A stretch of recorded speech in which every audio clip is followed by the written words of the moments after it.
There is nothing wrong with your internet. Do not attempt to adjust your settings. We are controlling the podcast. We control the squealing and the screams. We can make your heart flutter, your eyes blur from tears, or sharpen your mind to crystal clarity. For the next hour, sit back. We are in control of what you hear. We repeat, there is nothing wrong with your settings. You are about to experience the awe and mystery known as the female mind. You are now entering the Fangirl Zone.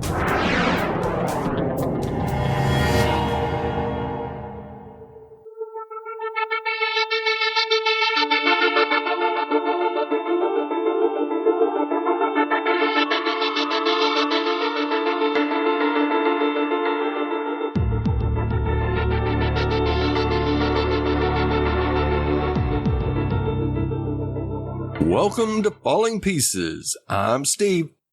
A podcast dedicated to the NBC series Debris. I'm Terry. Exclusively on the Fangirl Zone. I'm Sean Fangirl S. And today we are recapping Season 1, which I am very hopeful it will actually be a multiple season show. Episode 3, entitled Solar Winds. Wow, that makes it sound so peaceful. And not calming. solar.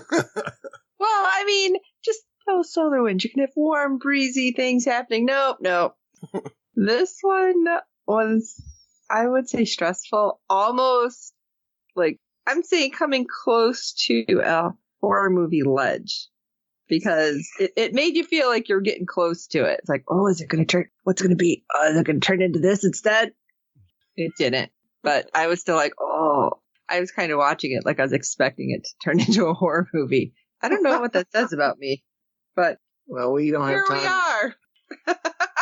Nothing we haven't said about you behind your back before. Don't worry. That's good.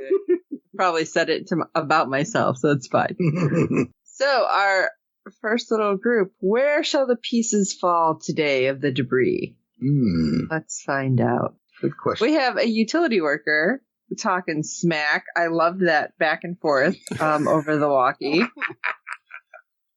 Because this is the kind of thing that makes it feel like it's real. Come on. You know you would probably do the same thing. If your spouse or just significant other was with somebody else in another car, you guys are going to talk back to each other. Come on. Sure. I would. Yeah, sure. I have. Yeah. But she ends up seeing this big translucent square panel. I wasn't sure if it was a cube at first. I thought it was one of those transparent TVs. It's a big flat screen. Yeah, big flat screen. I think you rewired that tower wrong. Yeah, exactly. And I don't know about you guys, but as she starts walking up, this is where I got the horror movie vibe. I'm like, don't touch it, stupid. Like, that's what I got thinking. Yeah, really. Of course, I've said in the past, I'm like, I'd totally make it through a horror movie. And then there was something weird on my ceiling and I touched it. It was a crazy big moth and scared the hell out of me. I'm like, well, I no longer like my chances in a horror movie. But I was thinking that that's what this girl's going to do. But instead she throws a rock. And then all of a sudden you see all these shadow people, which was so creepy. Yeah. Yes, very. Oof. And I had Silent Hill vibes. What? I was like, oh my God, they're going to come through and get you. Yeah. And then they cut away. So I seriously am like, oh no, what happened to her? Did she get sucked in? That's all I kept thinking because they never mention it again. No, you don't see her again. Yeah. But at the very end, I mean, she wasn't there, so I'm guessing she didn't get sucked in. But smarter than most, she didn't decide to go touch it. Don't go poke the bear. When you see those hands going up against that, wouldn't you get in that truck and get the hell out of there? I would. I would too. Some people. Absolutely. Yeah. Then the next scene that we get, we cut away and we see Craig and Brian, because Brian's getting, I don't know, CT scan or EKG. I don't know what that is. He was the PET scan? CAT scan. Oh, CAT scan. Okay. Yeah, I wasn't sure. I'm like, there's so many of them that look alike, but apparently getting him checked out since he was cloned. Yeah. Make sure he didn't have any residue in his DNA. Ew. I wonder if it would have officially shown if he was the clone. Right. Yeah. Very good question. I think Craig just was hoping something was wrong because he just seems so skeevy. I don't like him. He gets skeevier in this episode. Oh my God. Yes, he does. We won't jump ahead because I will probably suddenly turn up my speed on my talking. Something. But anyway, Brian, oh my God, he was actually doing something that I felt was, I don't want to say noble, but it was nice. And I'm like, I know we've only had 2 episodes so far, and I don't really have a lot to, judge poor Brian on at this point, but I'm like, why are you trying to be nice all of a sudden and try to get Finola back home? What are you doing? I don't trust you. I'm like, I have trust issues with these shows, guys. If we ever interview any of them, I'll be like, I don't know if I can trust your character. And it's so bad because he apparently seems like a really nice guy because he's been retweeting us. And, that's great. Thanks, Jonathan! But this is what I kind of found interesting. Brian actually seemed a little suspicious of Craig. Worried how all of this is going to affect Finola. And I'm like, about time. I mean, maybe he's been suspicious all along and it's just been growing. And then this whole thing with Finola has kind of been the tipping point. So this is interesting. I am hoping we'll find some out. And we get to go back to the scene where they had taken a video of the giant flat screen because it disappeared. But while Finola was kind of running through some, I guess, paperwork is the best way to put it, even though there was no paper. It happens to have her watching the video, and there was sound that wasn't there when they were on scene. Right. So at first it was just kind of staticky in different levels, and I'm like, oh, they're recording a podcast in there. I gotcha. Because I could have sworn every podcaster knows about staticky sound. I could have sworn I heard the opening to the Fangirl Zone. Maybe. Somewhere in that transmission at a low level. I'd have to go back and watch it again. I just thought that was interesting that we're getting like sounds on the video that you couldn't hear on site. And it kind of was making me think, okay, what is it like? Do you have to do different like light spectrums or something, and you're going to suddenly see the square then? Which that never really came up through the whole thing, but that's what I was thinking it was going to be. Like maybe the sun was hitting just the right angle and weird, I don't know, pollution in the air, and it caused it. I don't know. I mean, what did you guys think when the square just like, poop, I'm gone? To me, it felt like it was a door that kind of opened and then closed. Yeah. And it was kind of like, okay, this is definitely getting into the Twilight Zone realm here, I think. Yeah. That must be why that song's been going through my head. No. Now I'm stepping into the Twilight Zone. Yeah, I kind of thought it was the same thing, that it, we seem to find out later a little different, but it seemed like, okay, it's a portal, which they later, but it's opening and closing, on its own, or something is controlling it. At this point, we don't see any debris around. Right. At this point in the episode. So it's like, okay, so what's the dealio? But yeah, I thought the same thing, Steve. Yeah, now I thought the conversation between Craig and Brian was really very telling, because, he asked about Finola's father, and Craig just, he just kind of hesitates, like he's not going to tell you the truth. And, well, we're going to get the body this afternoon. And I'm going to go pick up some lunch meat today. Yeah, like it's no big deal. Yeah.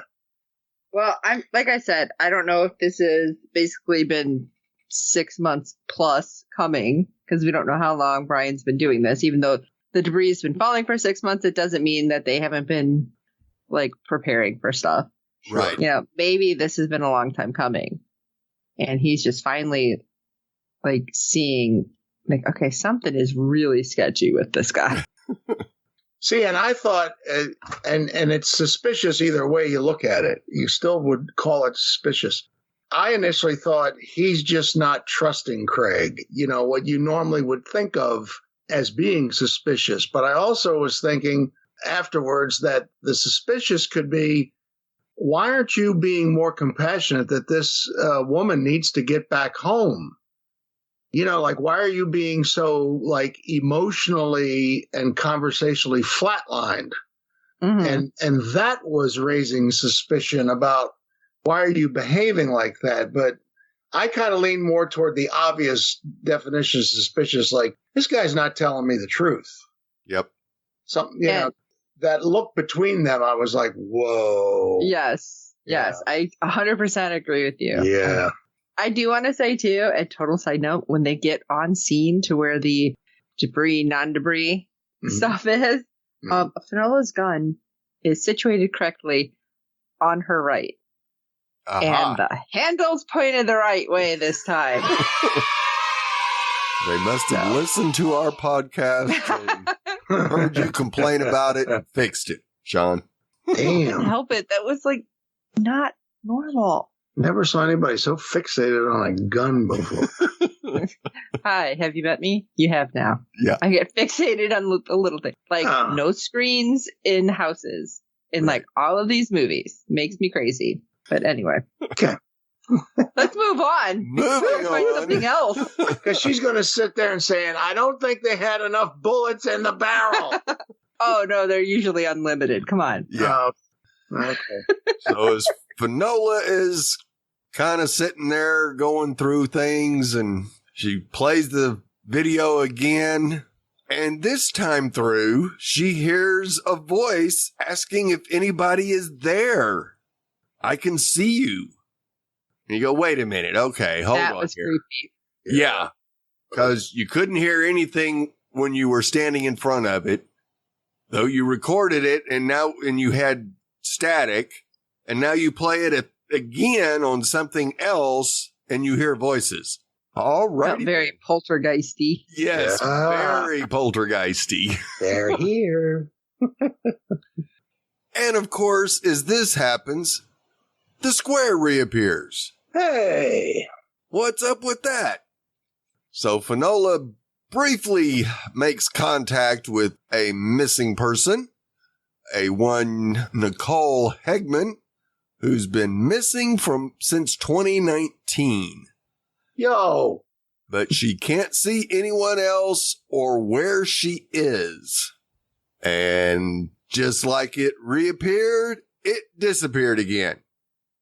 I've had a few hangovers like that. People disappear in the hangover. But anyway. Yeah. Yes. And then we get to watch Finola and Brian watch a lecture by her father about curled up dimensions and access points. Oh, does this sound fringy? Oh, that was really interesting, though. Oh, it sure was. Oh, and I want to know if this is a real theory, too. Yeah, it is. Is it? Oh, been around for a while, yeah. Yep. Oh, yeah. 11 dimensions, though? I'm like, oh, okay. I've heard as Part many. of string theory. Yeah, I've heard like a half dozen or more. I don't know if I've ever heard anybody say 11. Maybe that's what it's up to now, but I've always heard could be a half dozen or more, which 11 would certainly qualify. But yeah, this idea has been around for some time now. Of course, seeing her father in this lecture upsets her, so she leaves. Totally understand that. Even Brian stops the video and lets her try to compose herself. Too much. He looked actually like, maybe I should have done it, when she wasn't around here. Or something. Yeah. Although she's the one who brought it up, so I can see him not thinking about it. Right. Very true. And probably thinking if she brought it up, she's okay to watch it. Yeah. Right. Yeah. So when she leaves, he continues watching, and a map that Brian sees shows 12 access points. One happens to be where Nicole disappeared in Michigan, and one of them is where they are now in Ohio. They know. Isn't that convenient? Well, of course it is. And of course he goes out and informs Finola that as well. Think of the airfare you could save. Yeah. Yeah. It's like Star Trek. It Yay. is instant transportation. Exactly. So Brian talks to Munns, who says he can try to see what Nicole's experiencing, and asks Brian if he can get her into a heightened emotional state, which seems to increase the signal. Now, I do not like this scientist. oh, guy. no, not at all. No. He is definitely one that really doesn't think about other people. You think? Yeah.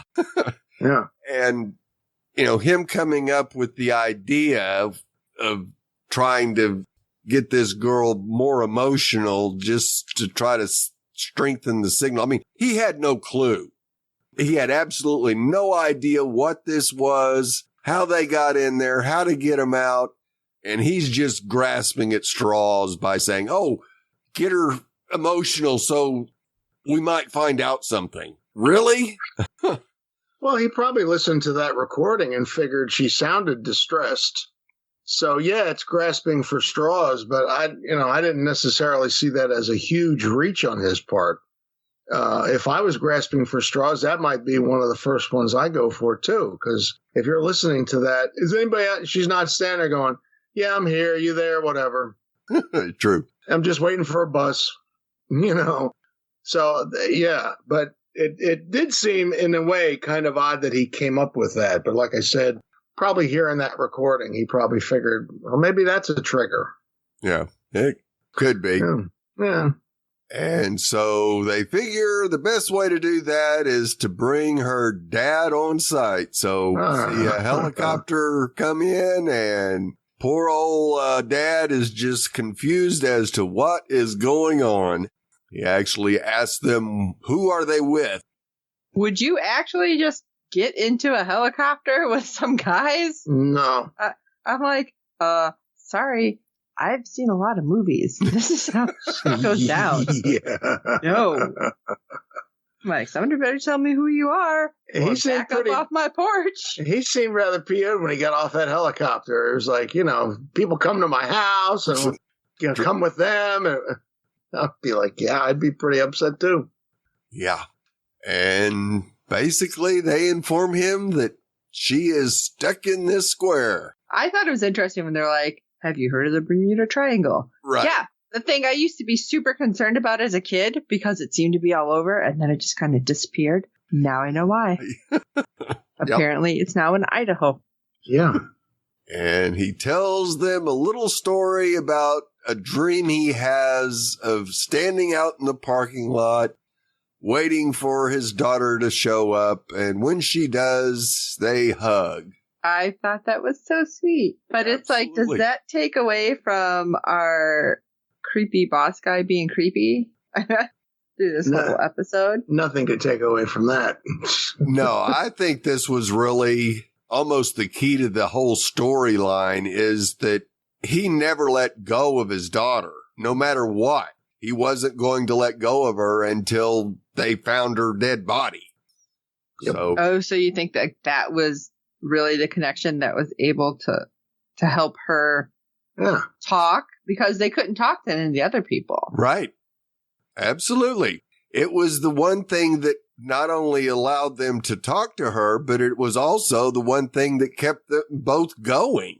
Mm-hmm. I could never imagine how hard it would be as a parent to not know what happened. Like your child just disappears. They were there 1 minute and gone the next. Yeah. So I can see that not being something you'd ever really be able to let go. So I don't know that this is good and heartbreaking, all at the same time. It's like the way they're portraying it here. It's like, oh, it was great. It was what was able to bring her to him and keep her kind of aware of everything. But it's really heartbreaking. But I mean, at this point, we're only supposed to be assuming 2 years difference from when she disappeared. Yeah. Yeah. I'm like, they are saying it's still the now, not way in the future, I'm assuming. So right. I can still see it being super fresh. Not what happened to some of the other people. Oh, God. Right. Oh, my gosh. Maybe that's why we couldn't hear any of them. Right. Oh, Steve, And you're there making weren't me think of things. any family different. nearby that they could get to try to communicate with them. Oh, wow. Now the wheels are turning. You're right. This is so fringy. Yes. I'm just sitting here with a grin on my face. So the dad is kind of upset he's there. Then he's got to go through that they might have information. They tell him what they can after they ask him a bunch of questions. Then they tell him why they're there. And so he approaches the area. I thought it interesting how quickly they had their big towers set up. Like they had those little ones on the floor for the smaller pieces of debris. Even for that one piece in last week's episode in the basement, they didn't have these big towers. And all of a sudden they erected these big towers around the space in this field where the square shows up. I thought that was kind of interesting. They didn't fool around. You know, they got some resources. Yes. So he approaches the space of the square and magically it appears. And Nicole tells them about what happened to her. And, you know, she was in the parking lot and then all of a sudden she was just walking around. It was all different. And we later find out when we get to that section of the episode why she couldn't see anybody else, because they had asked her, who are all those other people? She's like, there's nobody else here. Right. So we kind of see what happens with that. And then she says she's been gone for only a few hours. And Brian is, you know, gobsmacked, like, few hours? How's that possible? You know, what's up with that? So I immediately thought of time moving at different speeds and different dimensions. And sure enough, that's what got talked about later. But at first you're like, few hours, wait a minute, it's supposed to be 2019. If you weren't paying attention, you'd be like, why is he asking that? Right. You know. And then her father afterward tells Finola, you know, about the dream in a quiet moment. It's just the two of them, which I thought was nice that he shared that. So then Muntz does say about a time moving at different rates, different dimensions. Anybody seen sci-fi more than a few times, you've heard that before. And scientists have said that as well. That's nothing new. And Brian says there's got to be a way to keep the portal open. You know, and initially Muntz is like, I don't know. I don't think so. And so Brian's like, there's got to be a way. That's why I was just like hating that guy more and more. Right. Yeah. You know, like, I'm going to punch you in the face. I'm like, do I not like you because you're up to something, or do I not like you because you're a play it by the book, stick in the mud type? Right. You know, because that's why I thought I was kind of getting a little bit irritated. It's like he's just like a super duper by the book and, you know, Mr. Peabody kind of thing, you know. Like he can't see beyond the immediate. Exactly. There you go. And then I thought that's probably why. Well, I was wrong about that. Anyway, a little foreshadowing there. So then we go to Craig's office. And the other CIA guy comes in. I think I said on last week's one that they all with the FBI. That was a misspeak. CIA. So he comes in again, and he shows Craig a picture of somebody. Who could that be? Well, earlier we saw that Craig had met with a guy from Russia. He meets in the back of a car. Yeah, I'm like, oh, you are a double agent. And, you know, and first he's like getting food from a deli, and then he's on the phone that he unwraps. Right. I was like... Although that was really cool, wasn't it? What was that, like, saran? Yeah, I'm just going to get a deli sandwich that happens to be a secret spy phone. You know, and it's like, what is this, a saran wrap your phone? Like, well, I'm waiting for a Weird Al video to start. So, he sits in the car, and this guy is apparently a Russian operative. Right.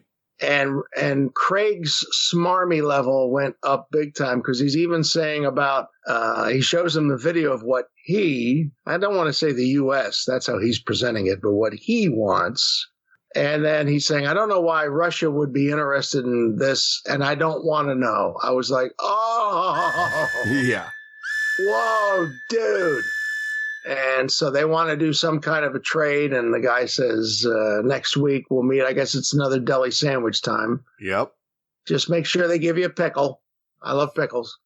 So I was going to say, I almost wanted, even though I really don't like this guy, I wanted him to say when the guy's like, I thought we'd meet in the car instead of a restaurant. I wanted Craig to be like, that's okay. I brought myself breakfast. I thought he was going to say that. Yes. I totally hate him, but I kind of want him to be a smartass like that right now. Because when he started to talk, I thought that's what he was saying. And he said your sense of awareness is good or something. But when he started talking, I forget how his sentence started. I was like, and he was leaning forward. I thought he was going to say that. That's okay. I brought something for lunch. You know, I was just waiting for him to be this smart alecky guy. You know, and he didn't quite go there because he has a couple funny moments in previous episodes with Brian. And I was like, yeah, come on, be fun. Nah, jerk.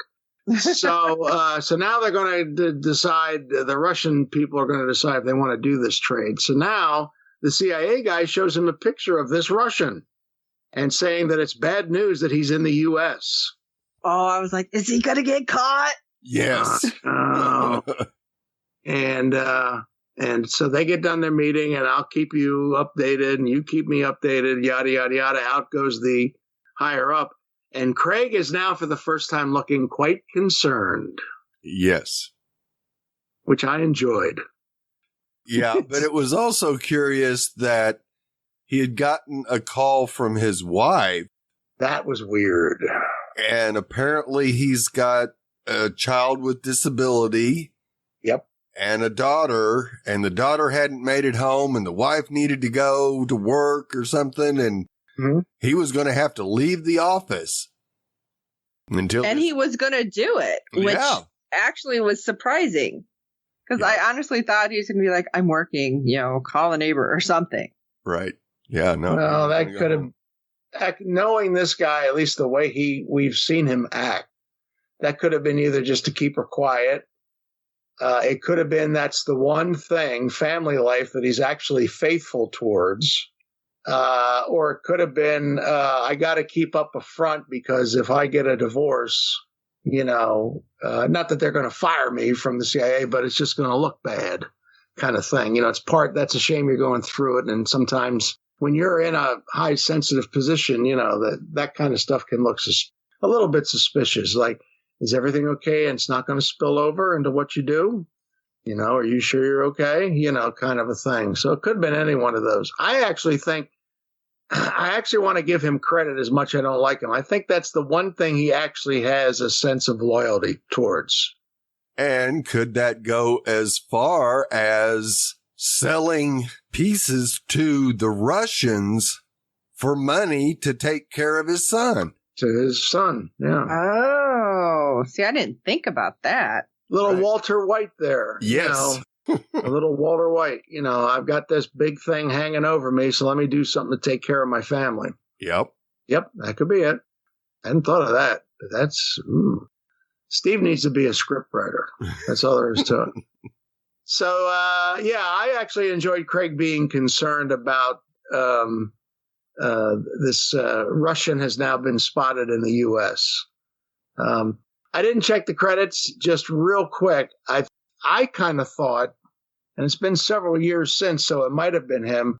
I kind of thought the guy playing the Russian operative, if anybody remembers the not that great sequel to Saturday Night Fever, Staying Alive, there's a guy in there who is the director of this musical that John Travolta's Tony is in, and he's kind of a hard nose, really, kicks your butt kind of a director. And it kind of looked like it might have been the same guy. I didn't check the name, but if anybody knows, write in, let me know. I remember goofy stuff like that. So now the team goes to a different location than that area where the flat screen TV is. And at this other location, a little bit distanced away, they find a large piece of debris and a truck backed up right in front of it. How did nobody notice that truck? Yeah. I mean, is there a road somewhere that they missed? I mean, that was a lot of trees, but still. And it looked like a nice little open space there that the truck was backed up in front of it. Like, even if that wasn't there, that was caused by the debris. Satellites didn't pick that up? Thank you. Yeah. What's up with that? Yeah. And here's where you get the feeling that, yeah, maybe Muntz is the mole inside their little group that is letting the bad guys know where stuff is. Oh, I didn't think of that. Well, he kind of tips his hand to that, when they talk about the piece of debris. We haven't got there yet, but yeah, that kind of tipped the whole hand to what Steve just said. So anyway, while they're there, Craig is guessing as he kind of peeks into the truck that it must be Influx. Turns out he's right. They're hiding just a little bit ways in behind some trees, and they've got somebody interesting with them. I had to pause and rewind 3 times to verify it. It's Craig. I'm like, no. Yeah. No. Yeah. I'm like, wait, how do you get from Langley over to Idaho? He flies. Well, I know they fly. Could it be a clone? Shut up. Or could it be the device he was playing with at the end of the episode? Yeah, don't forget they all have those little pills or whatever they take to blip out. Oh. So maybe that's how he got there, or it could be a clone. I kind of think he blipped there and blipped out. To me, that makes more sense. Or blipped out, I should say, because they probably arrived in the truck. But yeah, I loved how he said first episode. Well, whatever it is, they have something we want. Like real ambiguous. Like, I don't know what it is.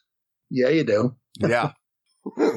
That floored me when they took that shot of the one guy we'd seen before, and then they shot past him at the other tree, and I was like, no way! Holy moly! And so when the team approaches up to the trees where Influx members were standing, they're gone. Of course they are. Sneaky little rascals. They took their little teleport pills. Yeah, I want some of them. Oh, yeah. I like them. But I'd be afraid I'd end up in a damn pillar underneath a brick. That would be my luck. So, but they're gone. I'm not liking these guys. I'm really not liking RCA boss man. We finally get the pieces because we have a techie guy who says, hey, there's a piece of debris over here too, by the way. But this piece of debris is showing us the square, but from a greater distance. And hey, it's functioning. And I love it how Fanola's like, we have to use this to try to, get bring these people out. Yes. Yeah. And we have, what's his name? Munch? Munch. Yeah. Yep. Butt Munch. Yeah. Who's like, this could be used for interdimensional travel and blah, blah, blah. And I love it. Like, those two going back and forth, and for some reason, and it could be from the past. See, even the pod dog doesn't. Yeah, even next year. He looks at Brian like Brian's going to be like, backing up. No. yeah. He's right. We shouldn't use this. And Brian's just like, I'm not crossing her right now. I got other stuff I'm holding back from her. I'm not about to be, your fall guy too. But that's where he tips his hand. Yep. When he starts saying, no, we have to get it back to orbital right away, that's where he tips his hand. See, I wasn't thinking of it. I thought it was just like super, like you said earlier, by the book. And yeah, no, that to me is where... this. Yeah, that's what I thought up until that point right there where he's disagreeing with her. And which her argument made sense. That's why they came there, to investigate this square. And they know that this girl that's been missing for a couple of years is inside of it. That's why they're there. Right. And then he's saying no. And I thought, well, he's like, he wants to study. And he's like, oh, we got to get it back to orbital right now. And I'm like, no, you just gave yourself away right there. Yep. So. Yeah, you guys were on a whole different train than I was. Mhm. I did not even think about that. I was, like I said, I thought he was just by the book. Our boss says it has to go back. We can't try to use it. It's like, Thing. but yet when they're like, well, why don't we bring it closer and maybe it'll help and we can pull the people out. And all of a sudden he's like, oh, that could work. So now we have the first in the just the third episode that the debris doesn't necessarily have to be nearby for whatever kind of anomaly is taking place. Right. So this Great. is aren't we lucky? Yeah, aren't we lucky? Like 3 states away and something big's going to happen. We're going to be super later. But hey, we bring it close. I love how they just happen to have like these cranes and shit. But anyway. Oh, yeah, So They had to Sorry. with those big towers. yeah, exactly. Yeah. But hey, they bring it closer and it's working. And the flat panel, I love we're just calling it TV, is turning slightly and we can see everybody. But then we start to see them separately, which was weird. And it was like they were in separate rooms. That's why Right. she couldn't see them. Yep. That's why everybody was in their own compartment. Yep. And I thought that was really cool how they That did was neat. That Yes. was neat. And of course, it's like, well, what can we do? And you see the girl like touch the edge, I guess, but still nothing's happening. And then everything starts to fade and kind of like go wonky. Mhm. And suddenly, Finola, I am so glad that somebody there is thinking, and she's not one of the super techie scientists, but they should have been on the ball here too. I'm just saying. Like she goes, wait.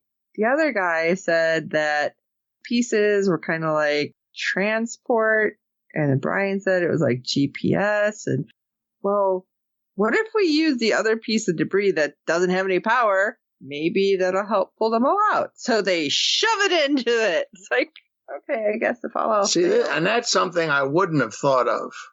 See, like Munt's coming up with heighten her emotions to try to boost the signal because that's when the square appears. That to me made some sense. Her, because he comes up on it and he said, or one of the other team comes up on it and says, this piece is dead. That's how they call it, dead. It's not working. Yeah. And so readings. So it's like, I wouldn't have even thought to bring it, or I would just figure, well, this is another piece to collect, because we're examining it. But she decides, if it's for transport, bring it over too. Yeah, it might pry It's the not door gonna- open so she can get out. That could be the wedge you need. There you go. Exactly. I thought that was interesting because they Yeah. put that piece in, and the other half like disappears. You're not seeing it anymore. And then Nicole is able to get out, and they're like so focused on her. I'm kind of like, there was other people in there, right? Yes. Yeah. But when they cut back to the field, Oh my God, that was crazy because you see, I think I counted 8, so there wasn't like the 11 they That's were what talking. I counted. Yeah. But they all think it is whatever current year that they disappeared. Because Yep. we had, 89, 76. Yeah. Although But- the one from 76, I'm like, shouldn't you be wearing, not so modern clothes? But Well, he was a trendsetter. maybe. Because I'm like, I know pictures from when I was little and nobody looked that fly. That's all I'm saying. Close Encounters of the Third Kind much? yeah. And I thought the part where they're flipping through and seeing all the different people, that sure reminded me of Walter's window. Oh, yeah. Oh, yeah, absolutely. That was just awesome. Yeah. Oh, yeah. You wanted to see Walter White, or not Walter White. Walter Wrong Bishop. one, wrong stuff. That would be interesting. Yes. Like he's just in one of the windows really quick. It's like, wait, what? Say my But anyway. name. Walter Yes. White. You're damn right. It's like, it's wrong Walter. Sorry. That would have been weird, yeah. Excellent. Let's make some LSD. Yes.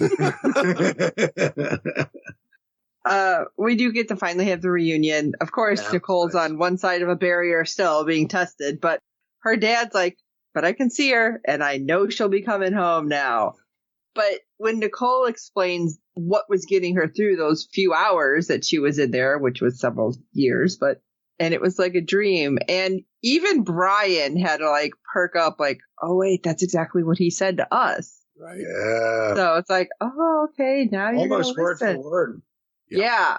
Which I think is why he kind of like, ears perked up. Okay. Yep. And we get to go back to the CIA hangar and Craig throwing a metal chair and another one just sliding into view. It's like, then we pull out, we see he's like throwing it at a piece of debris and it's coming through another one. I kind of wanted him to start throwing a ball. Like I wanted the poltergeist thing to happen.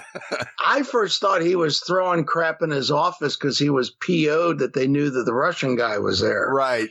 And he was afraid. At first. Yeah, that's what I was like, oh my God, he's like tearing up his office because they had like a real far wide shot, initially. And I'm like, oh my God, he's going nuts and he's throwing crap all over his office. And then he's practicing his bowling game with a metal chair. Right. And that was neat. Thinking the way the chair's coming in, it's like, is that the original chair? Right. Maybe you need to have it tested. Just saying. It's a cloned chair. But the next part was really interesting. He gets a phone call or a video chat, however you want to look at it, about George Jones' body. And that is not his body in the grave. Uh-oh. And here, look at this security footage where we see Finola sitting with the body and taking the watch. And when she walks away, like, I didn't even catch it. He's like, wait, we lose, 24 minutes? Yep. And he goes, and the guy's like, yeah, but keep watching. And then as the body's being put into, I don't know, cold storage, Yep. I guess. like the arm falls out, how, really? Yes, thank you. And the watch is there. And I'm like, wait a second. That's not his body. They must not have noticed the watch missing. So, is it a clone? Is it some weird, I don't know, like they stopped his heart, but I mean, she was there for a long time. Right, which doesn't. And I read a lot of weird sci-fi, so it's like, is this, or just like horror fiction too, but it's like, is this some weird, medicine? Is it witchcraft? What is happening? Right. It's a drug that caused his heart to be unnoticeable for hours because they said he was washed up. So apparently he committed suicide by jumping off a bridge into a lake or something. Mm-hmm. I'm siding with clone simply because maybe those 24 minutes that were missing was something with the debris messing up the signal. And then, what they view, it just blips 24 minutes ahead with the clock. And whatever the debris did to clone took place. Oh, okay. That. Right. It could but be to me, Influx doing it. Or Influx, shutting off the camera. Right. The with clock tech would still and and using the tech to bring him back to life or clone him, one or the other. Yeah. The internal clock would still run. You're just shutting off the camera part. Right. So that's where your 24 minutes lost would come from.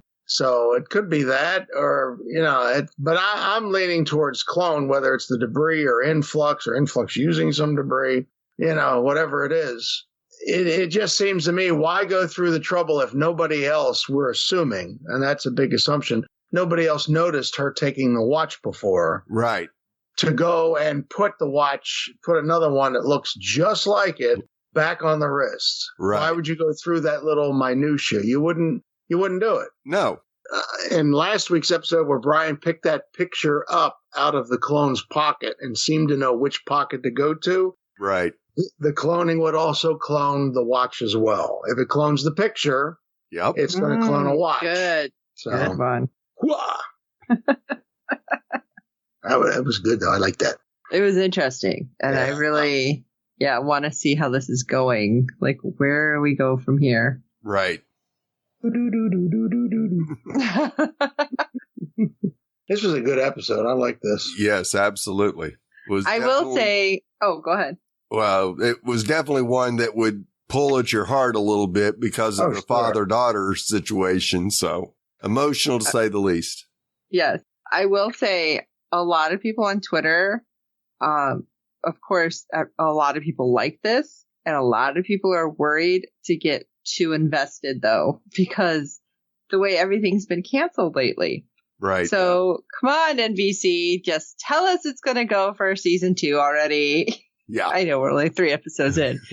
Give us season 2, and I have a feeling that a lot more people will be like, okay, I can relax and watch this and actually get into it. Yeah, enjoy it. I think if this was on Fox, or, I don't want to talk about Fox canceling their shows. Or CW, or something like forever. Or something like that, I think we'd have a better crack at it. Being this is one of the 3 majors, they're going to be a little more, what do the ratings say?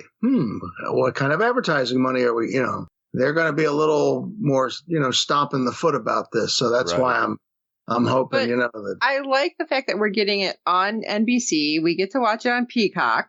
It is showing now on Sci-Fi. Yep. They showed it is? 2 episodes after this, episode 2. I hadn't heard that. No, it was after the Resident Alien episode on Wednesday night. They showed episodes 1 and 2 of Debris right afterwards. Oh, no kidding. Oh, cool. Well, So Sci-Fi is part of NBC. Yes. Yeah. So we do have a pretty big spectrum that we're able to watch it. And it might be showing on USA for all I know, too, because that's part of the network, too. Yep. But NBC is going to be more worried about the ratings it gets on its network stations. It can rerun on its affiliates, but it's more worried about its NBC locals, what kind of ratings they're going to get. Because if you're showing something second run technically on Sci-Fi or another channel, you're going to get some ratings for it, obviously. But I think they're going to be more concerned, about what they get. But like Steve said at the opening of our podcast, the ratings are all over the place and they're practically useless anymore. Yeah. Or but I didn't know if this was the way being reported. Now there are, I'm sure there's some that aren't that the executives get to see, but we don't. The that ones hasn't that we slipped see, out yet. I just don't know if this was a way for them to slide it over to one of their other affiliates. But that was my first thought was, this is coming to Sci-Fi. Which isn't bad because I feel like it fits on Sci-Fi. Right. Yeah. But we also know what they've done to other good shows on Sci-Fi. No, that's nature of TV anymore. Yep. Yeah. Getting back to the show more specifically here as we are winding this down, I did have one, not complaint, but concern that I have about the show. It seems like this is like the 3rd show in a row now that grief of some nature, if not over a dead person, is the theme that's making the debris do whatever it's doing.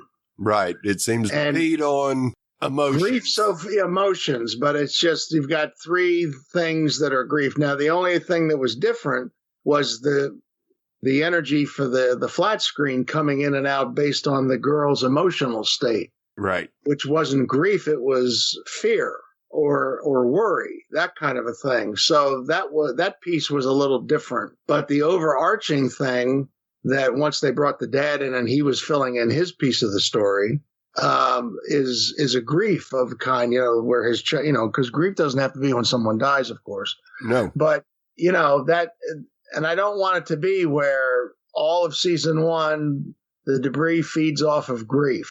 And then if we get season 2, the debris feeds off of anger. And if we get season 3, I don't want an entire season where the debris feeds off one kind of an emotion. Right. Because that's just going to get too monotonous. That would be weird. Yeah. Yeah.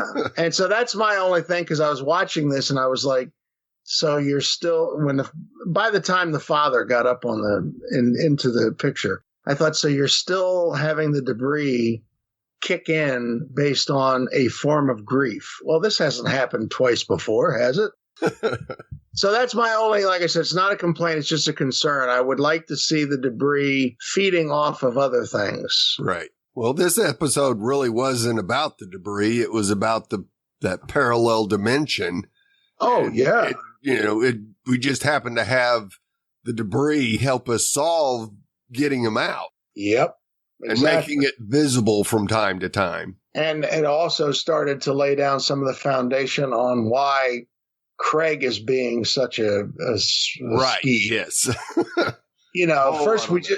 First we just thought it was, rebuilding the spacecraft, and they're keeping it hush hush. And I could see that like on a need to know basis, like he wouldn't tell Brian because Brian's out in the field. Right. And, and they're reconstructing it, at some sort of headquarters that has a hangar.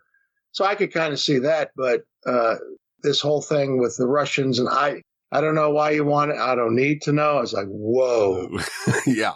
So now they're starting to build that foundation too, which is, as much as I can't stand Craig, that has some real good potential to it. So yep. Kick up the smarm. Any other thoughts, Sean? No, I'm like all in though for this ride. Right. Absolutely. So that's all I'm going to say. Yeah. All right. I don't know what's going to come. So. Well, you know how we feel about the episode, and we want to know how you feel about it. So shoot us an email at contactus@fangirlzone.com because we'd love to hear from you. And while you're at it, please rate and review us on your podcast platform of choice, as good ratings and reviews help other fans of the show find us. Tell your friends about the show, and we do hope you're enjoying our podcast. For this episode of Falling Skies, I'm Steve. I'm Sean Fangirl S. And I'm Terry. Anybody seen my watch?